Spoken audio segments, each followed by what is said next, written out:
This is an exciting event that should inspire some incredible development and positive change in our city. That's the kind of spirit we are aiming for with the BPHL Innovation Festival. We see an opportunity to connect all of the resources around our region that are doing this work in order to really provide a stage for innovators and entrepreneurs at all levels and in all disciplines. I think BPHL will be able to help people realize that everyone has the ability to innovate, to make something better than the way it was before.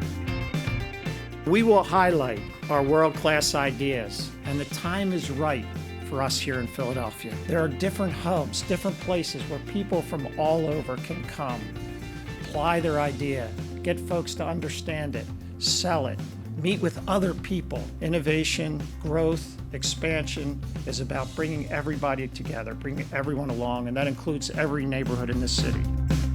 I think a lot of time when you hear the word innovation, it has a technology angle to it, but ultimately it's taking and leveraging what's unique about you and assets that you have that are differentiators, and using them and leveraging them to solve problems and challenges.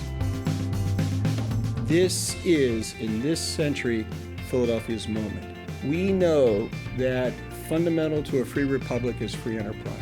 And fundamental to free enterprise is innovation, that creativity, that notion that one idea from one individual can spawn amazing, outrageous results on a global stage.